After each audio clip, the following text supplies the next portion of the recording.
이 시간에는 재배학과 관련된 기본적인 내용들을 우리가 좀 한번 정리를 해보겠습니다.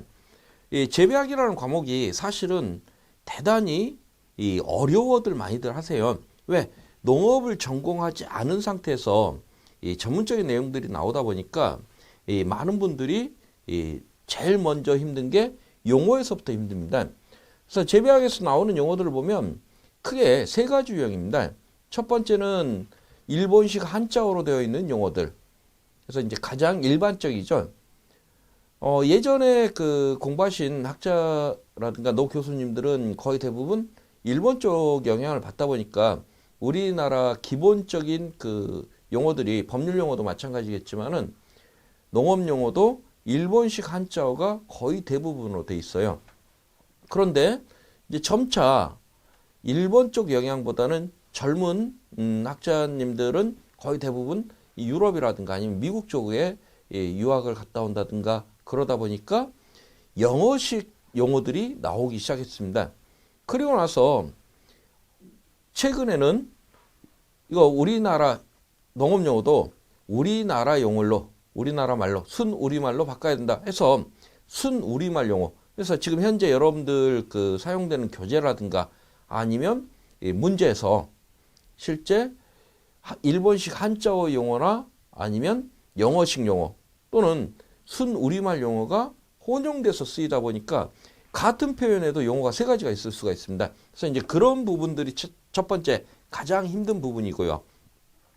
두 번째는 내용 자체가 단순하게 외워서 될 만한 내용들이 아닙니다. 그런데 많은 분들이 뭐라고 생각을 하냐면 재배학은 암기 과목이다. 무조건 되고 외워야 된다. 이렇게 생각하시는 분들이 많은데 사실 외워서 문제가 풀리는 문제가 그렇게 많지 않습니다. 물론 이 대표적인 것, 예를 들어서 다음 중 뭐 단일식물은, 장일식물은 이런다면 수도 없이 많은 재배 작물을 우리가 단일 또는 장일, 중성 이렇게 구분해서 다 외울 수가 없어요. 우리 교재에 대표적인 품목 몇 개가 소개돼 있었습니다. 그래서 예전에 이제 그 우리 손해평가사 재배학에서 다음 중 산성토양이 가장 강한 것은 해서 답이 블루베리로 한번 출제가 된 적이 있었는데 그것도 블루베리가 산성토양이 강하다라는 이 내용이 어느 출판사 교재에도 사실은 없었습니다.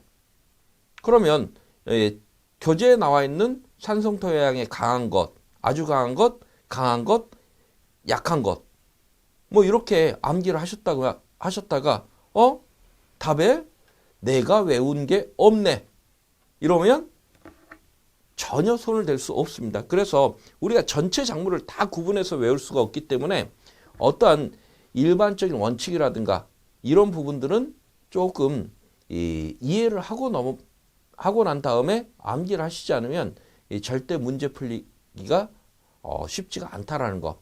요것 하나 하고요. 또 이 단순 암기라는 개념 자체가 사람도 태어나서 어머니 뱃속에서부터 태어나서 그리고 어느 정도 성장을 하고 초등학교, 중학교, 고등학교, 대학 다니고 졸업하면 시집장가 가면서 결혼이라는 거 하고 또 2세 남기고 그리고 나다 보면 늙어서 죽는 이러한 한 과정들 속에서 각 과정별로 각자 사람이 해야 될 일, 배워야 될 것 이런 것들 그리고 또 경우에 따라서는 어렸을 때 먹는 음식과 그리고 성인이 돼서 먹는 음식 또 어디가 아팠을 때 먹는 음식 이런 것들이 다 다른데 그걸 단순하게 외운다?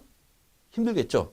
그래서 역시 식물도 마찬가지입니다. 우리가 재배하는 식물들도 이 식물의 생활환 해서 종자에서 싹이 나오고 생장하고 그리고 꽃이 피고 그리고 나서 이 열매를 맺고 다시 이제 1년생 같으면은 1년생 초봄 같으면은 가을이 되면 이렇게 시들고 죽는. 그럼 뭐가 남아요? 종자가 남죠. 이 종자가 다음에 다시 싹이 나와서 같은 이 사이클을 반복하는 이러한 모습들 속에서 그러면 우리가 재배라는 것은 인간이 어떠한 경제적 영리를 목적으로 식물을 키우는 거다 보니까 그러면 인간이 인위적으로 식물에 뭔가 해준다. 그러면 식물의 어떤 단계에서 내가 어떤 역할을 해줄 것이냐.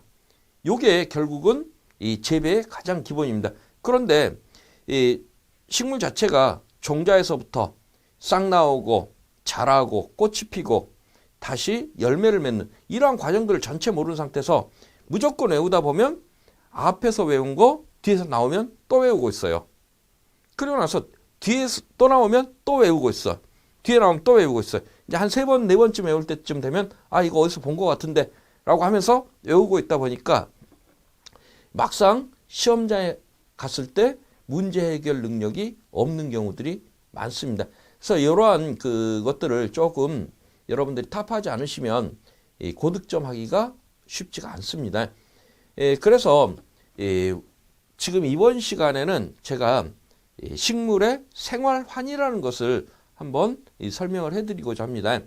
생활환이라는 것은 식물체가 종자에서부터 싹이 나오고 그리고 자라고 꽃이 피고 열매를 맺고 죽는 그리고 그 다음에 다시 이 종자가 싹이 나오는 이러한 한 사이클을 알면 우리가 좀 더 이 재배학을 이해하는데 쉽지 않을까 싶어요. 그래서 먼저 우리 이 종자라는 걸 보면 크게 종자는 두 가지 형태가 있습니다.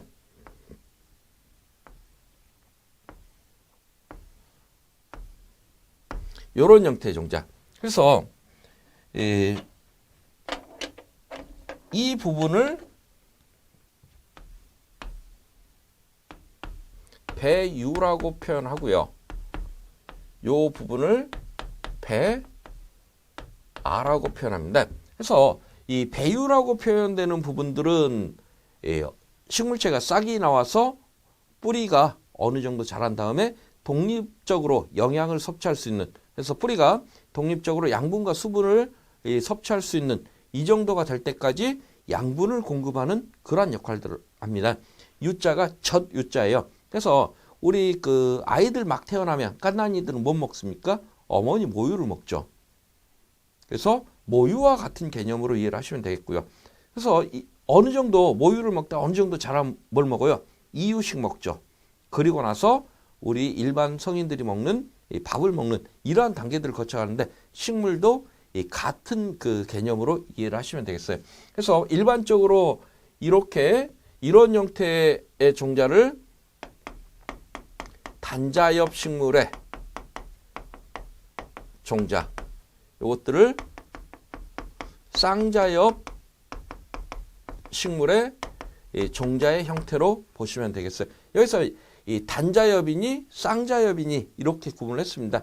이 단자엽, 쌍자엽 구분하는 것은 우리 재배학에서 다루는 재배하는 작물들은 거의 대부분 요 둘 중에 하나예요. 이걸 구분하는 것은 싹이 나오는 형태를 두고 이야기를 하고 있어요. 단자엽 식물 같은 경우는 싹이 나오는 형태를 봤더니 이런 형태. 그래서 싹이 하나 나오고 이 뿌리가 수염 뿌리 형태를 이렇게 갖추고 있습니다. 그런데 쌍자엽 식물은 이런 형태. 떡잎이 2장이 올라오는. 그래서 한 장만 자엽이 한 장만 올라온다 해서 단자엽. 이 같은 경우는 자엽이 2장이 올라온다 해서 쌍자엽이라는 표현을 쓰고 있습니다. 그런데 형태를 봤더니 일단 잎이 나오는 형태도 다르고 뿌리가 나오는 형태도 다릅니다. 그래서 단자엽 식물은 이렇게 뿌리가 수염 뿌리 형태를 갖추고 있고요. 쌍자엽은 주근에 이 측근이 이렇게 붙는 이러한 형태를 가지고 있습니다. 여기서 이제 가장 기본적으로 출제되는 이 첫 번째, 우리가 종자를 구분할 때 유배유 종자와 무배유 종자를 구분하고 있습니다. 유배유, 배유가 있다, 무배유, 배유가 없다. 그러면 아마 많은 교재들에서 유배유 종자에서 쭉 나열을 하고 있고 무배유 종자에서 쭉 나열을 하고 있어요. 그걸 다 외울 수가 없습니다. 우리 재배하는 식물, 재배 식물을 전부 다 유배유와 무배유로 구분해서 외우겠다? 그럼 얼마나 양이 많을까요? 그래서 싹이 나오는 형태를 가지고 판단하십시오. 그래서 단자엽 식물 같은 경우에는 싹이 나오는데 봤더니 옆구리에 이렇게 배유를 차고 있습니다. 그래서 얘가 배유가 되고 이게 결국 뿌리가 독립 영양을 하는 데까지 이 양분을 공급해주는 이러한 역할들을 하고 있다는 얘기예요. 그리고 쌍자역 같은 경우는 어때요? 요 두 장의 떡잎이, 그래서 배유가 없이 떡잎이 두 장이 올라오고 이 떡잎이 배유의 역할을 해주는 이러한 스타일을 보이고 있어요. 그래서 다음 중 이 유배유 종자는 무배유 종자는 이런 문제가 나오면 아, 싹이 나오는 형태가 이렇구나라고 하고 푸시면 돼요.